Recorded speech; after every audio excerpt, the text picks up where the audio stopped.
Bonjour à toutes et à tous, vous regardez l'échiquier mondial sur RT France. Au sommaire aujourd'hui, la piraterie. Aussi ancien que le commerce de mer, ce fléau des routes maritimes continue à faire des ravages dans plusieurs régions du monde. Presque 200 attaques en 2020, et ce ne sont que des chiffres officiels. Alors à quoi ressemble ce fléau aujourd'hui? Vol de bateaux et de marchandises, kidnapping, abordage, attaques armées. En 2020, les pirates mènent près de 200 attaques. Le Bureau maritime international s'inquiète particulièrement de l'ampleur de la menace dans le golfe de Guinée, devenu depuis peu l'épicentre de la piraterie mondiale. Pour faire face à ce défi, de nombreux pays concernés joignent leurs efforts et maintiennent une coopération en matière de lutte contre les pirates du XXIe siècle. Les États-Unis et l'Union européenne renforcent eux aussi leur présence militaire sur les routes maritimes stratégiques et mènent des opérations conjointes. Pourtant, le résultat de tous ces efforts est plutôt mitigé car les causes qui alimentent la piraterie ne sont pas vaincues. Déficit de gouvernance, activité des groupes armés, pauvreté, chômage. En 2020, la pandémie du Covid-19 aggrave encore plus la situation économique mondiale, poussant bon nombre de personnes vers des activités illicites en mer.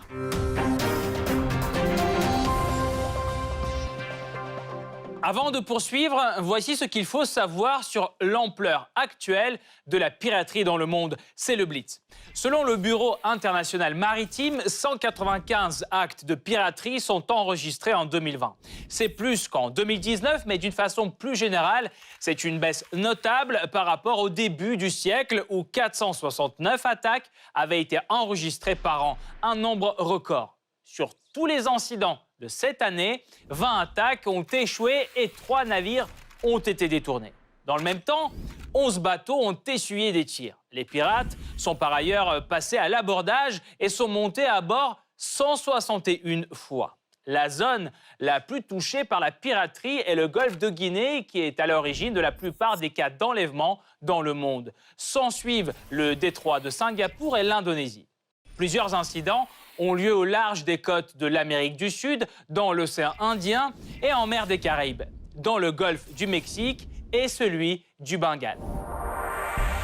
L'ONU constate une hausse alarmante de la piraterie maritime dans le monde. Le nombre le plus élevé des cas est détecté dans le golfe de Guinée et plus précisément près des côtes nigériennes. Le gouvernement de ce pays n'arrive pas à juguler la menace. Au niveau régional, la coopération patine aussi. Dans l'Asie du Sud-Est, autre zone touchée par la piraterie, la situation est différente. Dans cette région, ces États se sont rassemblés en une force multilatérale, la RECAP, censée lutter contre le fléau. Son effet reste pourtant limité et la pandémie du Covid-19 ne fait qu'empirer les choses, l'économie régionale souffre. Et cet état des choses n'arrange pas du tout les poids lourds géopolitiques qui mettent en place plusieurs initiatives visant à sécuriser les principales routes commerciales en mer. C'est le cas notamment des États-Unis et de l'UE qui renforcent leur présence dans les zones maritimes et mènent régulièrement des opérations anti-piraterie. Pourquoi, malgré une forte implication de la communauté internationale, la piraterie continue-t-elle à prospérer? À quoi ressemblent les pirates des mers aujourd'hui? Quels sont leurs modes d'action? Pour répondre à ces questions, nous rejoignons Jean-Paul Pancracio, spécialiste de droit international public, professeur émérite à l'Université de Poitiers et chercheur associé au Centre Thucydide de l'Université Paris II Panthéon-Assas. Monsieur Pancracio, bonjour. Bonjour. Les régions les plus frappées par la piraterie aujourd'hui sont le golfe de Guinée et l'Asie du Sud-Est. Pensez-vous que les causes de ce fléau soient les mêmes pour chaque région? Oui, absolument. Alors, les modes opératoires des pirates, si on veut, sont différents selon la région, mais la cause essentielle tient en 3 éléments, si vous voulez. D'abord, une relative pauvreté sur les côtes, sur les populations côtières. Ensuite, sur la côte, un État qui ne contrôle pas, qui est relativement faible, voire défaillant, comme c'était le cas carrément de la Somalie dans les années 2008 et suivantes. Et l'essentiel, c'est une route maritime très importante qui passe au large avec toutes les richesses du monde. Vous savez que 95% des marchandises qui s'échangent dans le monde, à travers le globe, passent par la voie maritime. Et c'est le cas en particulier, il y a des zones sensibles comme le détroit de Malacca, où les navires sont parfois attaqués. Mais il y a toujours ces trois éléments: pauvreté sur la côte, voire des pêcheurs dont les zones de pêche ont été dévastées par la pêche industrielle, et qui n'ont plus que cette ressource pour vivre.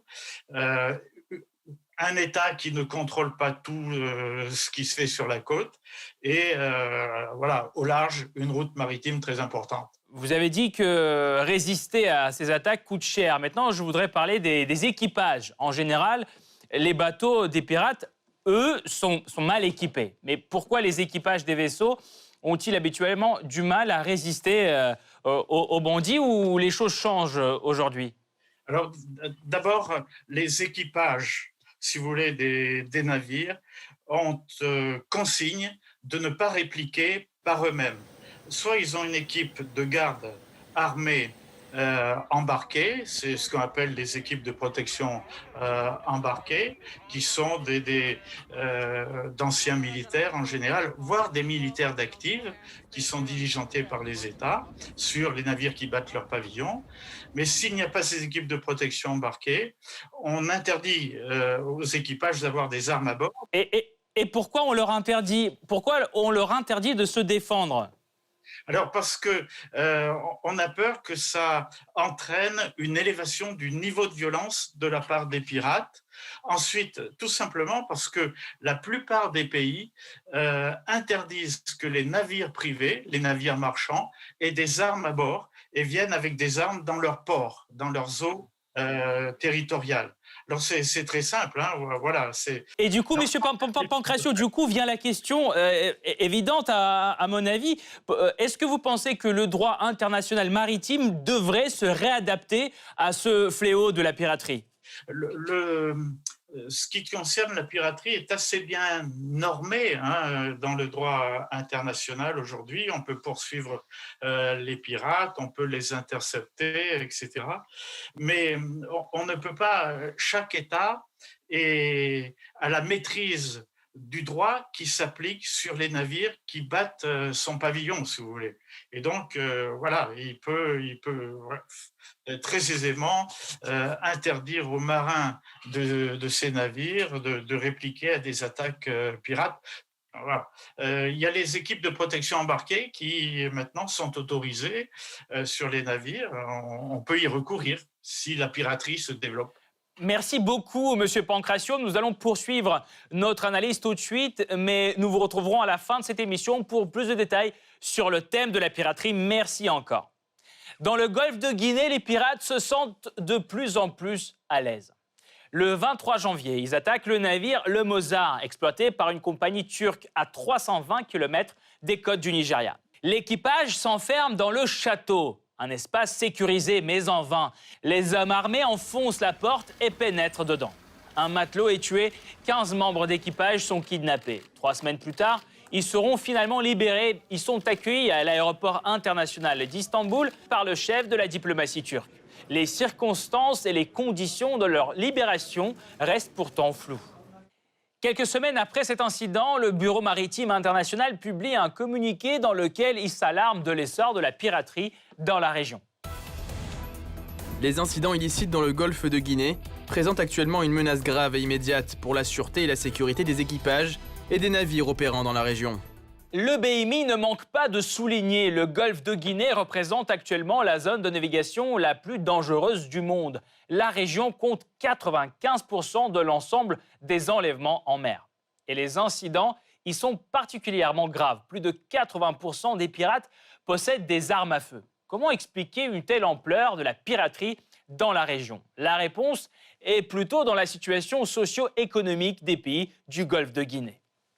Selon le Crisis Group, le problème principal vient du déficit de gouvernance qui, à des degrés divers, caractérise l'ensemble des pays de la région. Celui-ci se greffe à l'extrême pauvreté, à une corruption endémique, à l'activité des rébellions communautaires et enfin au chômage. Environ 40% de la population active et plus de 60% des jeunes n'ont pas de travail dans les pays du Golfe de Guinée. Une longue ligne côtière et la porosité des frontières sont deux autres facteurs dont les pirates profitent pleinement. Pour eux, le Golfe de Guinée est une véritable aubaine. Des centaines de bateaux y circulent chaque jour.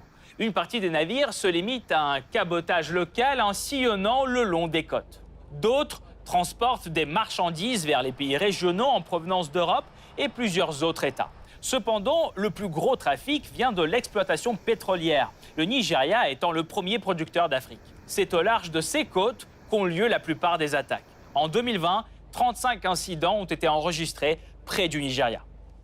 Et cela malgré de nombreuses mesures prises par le gouvernement nigérien pour contrer la menace pirate. Au niveau régional, la lutte anti-piraterie patine aussi. Une situation qui force certains pays à chercher de l'aide à l'étranger.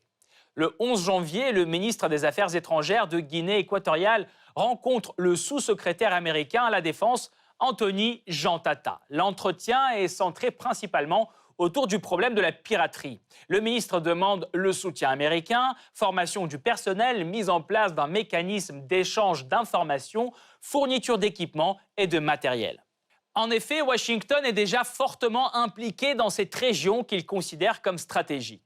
La marine américaine y déploie régulièrement des forces navales et mène des exercices d'envergure.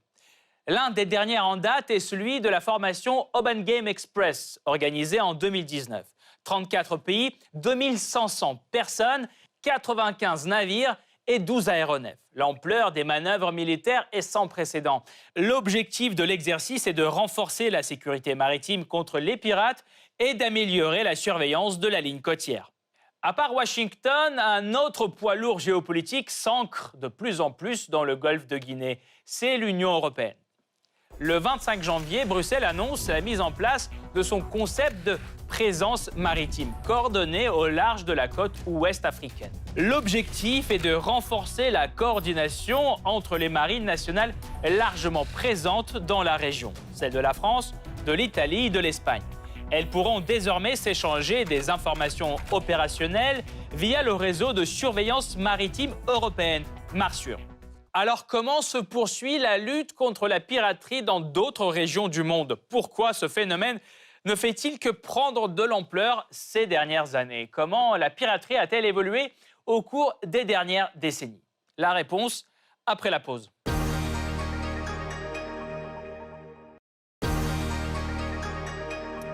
Au moins une vingtaine de cas de piraterie sont enregistrés depuis le début de l'année. Le chiffre est certes alarmant, mais il n'a rien à voir à la situation d'il y a 10 ans, lorsque la piraterie contemporaine avait connu son apogée.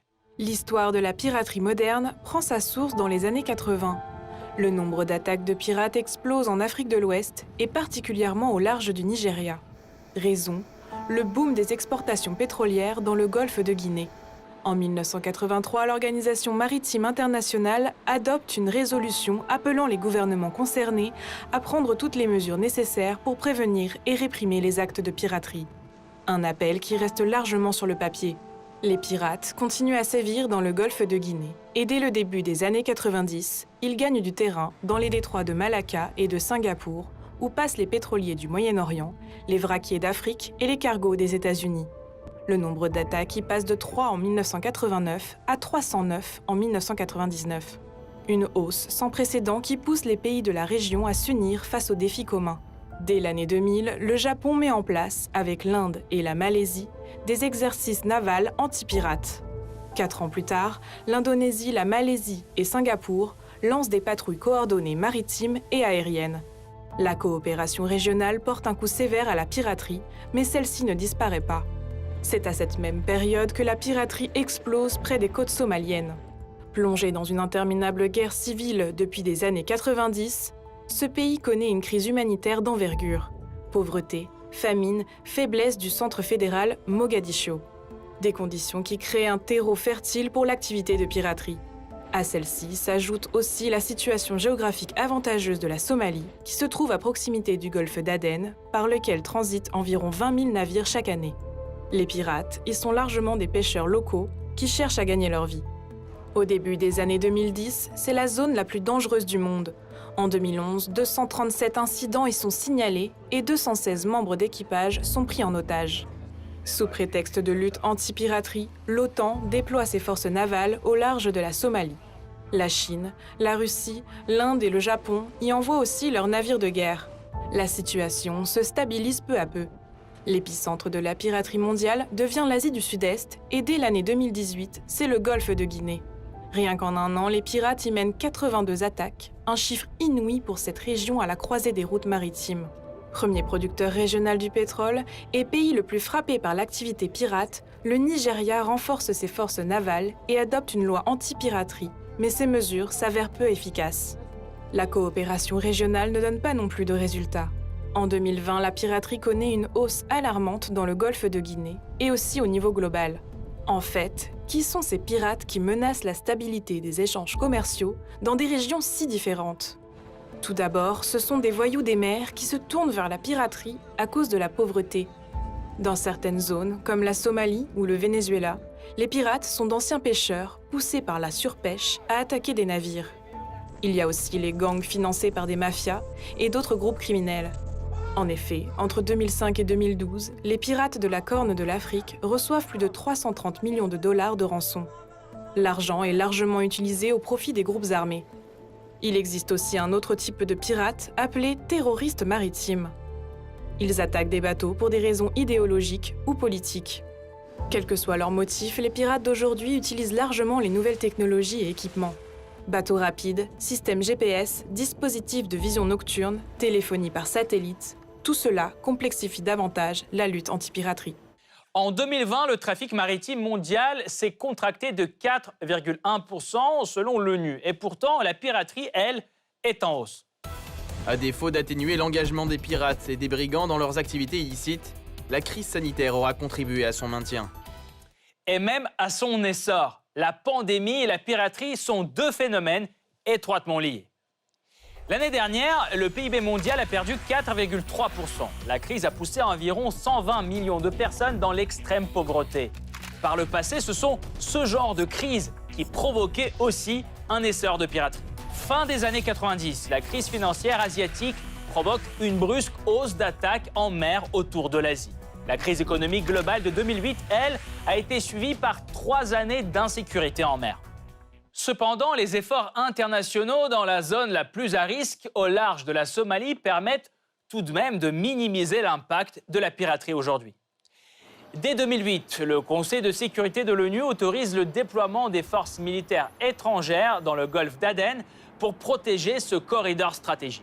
La même année, l'Union européenne entame son opération navale anti-pirate Atalanta, qui continue jusqu'à ce jour. L'OTAN a contribué aussi à cette lutte avec ses opérations Ocean Shield, qui a duré 8 ans, et Allied Protector en 2009. Enfin, les forces maritimes combinées ont joué un rôle important aussi. Ce groupe de 33 pays est mis sur pied par Washington en 2002 pour assurer la sécurité autour du Moyen-Orient.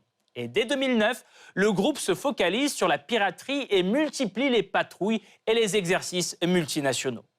Le résultat de tous ces efforts est frappant. Depuis 2018, au large de la Somalie, aucun incident n'est enregistré par le Bureau international maritime. Entre-temps, une autre zone cruciale du trafic maritime est dans le viseur des pirates. C'est l'Asie.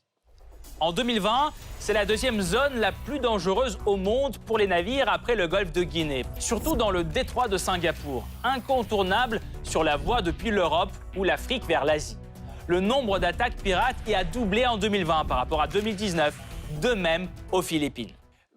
Particularité de la région, la plupart des attaques visent des petits navires et ne sont pas violentes. Souvent, les pirates ne sont même pas armés. En fait, en 2020, 74% des cas de piraterie en Asie sont classés en catégorie 4. Pas d'armes chez les attaquants et pas de blessés dans l'équipage. Les attaques ciblent surtout les bateaux mouillés près des côtes ou dans les ports, mais pas en haute mer. Pourquoi ? c'est que la plupart des nouveaux pirates asiatiques sont d'anciens petits commerçants. La pandémie les prive de sources de revenus traditionnelles, comme le tourisme ou la pêche. Ainsi, en Indonésie, le chômage progresse de 50%. Autre facteur contribuant à la hausse régionale d'attaques, la résurgence du terrorisme. Comme par exemple autour des Philippines. Justement, ces dernières années, le pays est tourmenté par le groupe terroriste Abu Sayyaf, qui multiplie des attentats et enlèvements sur le sol et des attaques pirates en mer. La hausse de 2020 arrive en dépit des efforts substantiels de la région pour contrer la piraterie. Depuis 2006, les pays asiatiques sont unis par le RECAP, l'accord de coopération régionale contre la piraterie et les vols à main armée à l'encontre des navires en Asie. Celui-ci permet de coordonner l'action des pays membres et fournit les statistiques pour la région. Les opérations spécifiques des pays riverains sont centrées sur les zones les plus sensibles, le détroit de Malacca et les mers près des Philippines. Enfin, la région accueille régulièrement des exercices anti-pirates internationaux. Ainsi, début février, 45 pays prennent part aux manœuvres Aman, organisées par le Pakistan tous les 2 ans depuis 2007. Hormis les pays régionaux, les États-Unis contribuent aussi au combat contre les pirates en Asie. Depuis 2016, ils entraînent, équipent et assistent les marines locales dans le cadre d'un programme régional. Washington est engagé au même titre en Amérique latine. La coopération anti-pirate internationale est quasi inexistante et pourtant c'est un foyer émergent de la piraterie mondiale. En 2020, 15% des actes de piratage ont été commis en Amérique latine et dans les Caraïbes. En cause, l'insécurité sur le continent, la criminalité comme au Mexique, l'effondrement économique comme au Venezuela ou les défaillances de l'État comme en Colombie. Les pirates sont souvent armés et les attaques violentes. En plus des navires commerciaux, le brigandage affecte largement la navigation de plaisance. Quoique inquiétant, le nombre d'attaques près de l'Amérique latine reste peu élevé par rapport aux autres points chauds. Or, parfois, les chiffres de la piraterie peuvent s'avérer flous. Plusieurs médias décrivent la hausse constante des attaques sur l'infrastructure pétrolière maritime au Mexique depuis 2016. Même si ces données ne sont pas confirmées, elles suggèrent une possible insuffisance du signalement des incidents dans le golfe du Mexique. Comment peut-on combattre le problème si on n'en connaît même pas l'étendue? Pour mieux comprendre la piraterie mondiale, la France apporte sa réponse en 2016. Elle lance son propre centre de la sécurité maritime à vocation mondiale, appelé le MICA Center. Il recense et analyse les attaques en mer et publie des rapports précis sur la situation dans le monde. À titre de comparaison, en 2020, le centre recense 2 fois plus de piratage dans le monde que le Bureau international maritime. Le MICA Center aide aussi à gérer et à prévenir des attaques en mer en temps réel. En mai 2019, grâce au centre français, le transporteur néerlandais évite l'assaut armé près de la Guinée équatoriale. Selon l'ONU, environ 80% de tout le commerce mondial passe par la mer. Du coup, la sécurité en mer contribue à la croissance économique mondiale. Le monde est-il prêt à affronter une nouvelle vague de piraterie? Quelle stratégie peut-on appliquer à part la réponse militaire? Pour mieux comprendre si les pirates se maintiendront au XXIe siècle, nous revenons vers Jean-Paul Pancracio, spécialiste du droit international public, professeur émérite à l'Université de Poitiers et chercheur associé au centre Thucydide de l'Université Paris II Panthéon-Assas. Monsieur Pancracio, l'Amérique latine est-elle un hub émergent de la piraterie aujourd'hui? Faut-il s'attendre à une hausse des cas là-bas dans un avenir immédiat? Oh, écoutez, je ne crois pas. Sincèrement, je ne crois pas parce que, comme j'ai dit tout à l'heure, il faut qu'il y ait à terre, si vous voulez, des États qui sont trop faibles pour contrôler ce qui se passe sur leur côte. Et ce n'est pas tout à fait le cas quand même du Venezuela ni de la Colombie, qui sont vraiment les 2 grands États concernés par cette route maritime qui traverse les petites Antilles pour aller embouquer le canal de Panama. Donc, les autres États, si vous voulez, le Brésil, l'Argentine, le Chili, sont des États vraiment suffisamment opérationnels, puissants pour contrôler leurs côtes et dans leurs eaux territoriales ou au large en haute mer, on ne relève pas de cas de piraterie. Peut-être un à la sortie de l'Amazone, mais c'est effectivement très rare. Donc il y a 2 États qui pourraient être concernés. C'est le Venezuela, c'est essentiellement là au large de ces eaux qu'il y a des attaques à l'heure actuelle, parce qu'il est sur la route vraiment du canal de Panama. D'accord. Quel est l'avenir de la piraterie, Monsieur Pancracio? Sera-t-elle complètement éradiquée un jour? Si oui, comment? Ou va-t-elle peut-être changer de visage? Alors, elle risque de changer de visage. Je ne la vois pas être éradiquée parce que d'abord, les zones peuvent toujours se diversifier. On voit qu'elles ont évolué. Il y a quelques années, il n'y avait pas du tout de piraterie dans la mer des Caraïbes, par exemple. Il y avait une très faible piraterie dans le golfe de Guinée. Elle est venue après celle de la Somalie. Il y avait déjà de la piraterie dans le détroit de Malacca, certes. Il y en avait très peu au large du Bangladesh, par exemple, dans le golfe du Bengale. Donc, on a vu que les zones se sont diversifiées.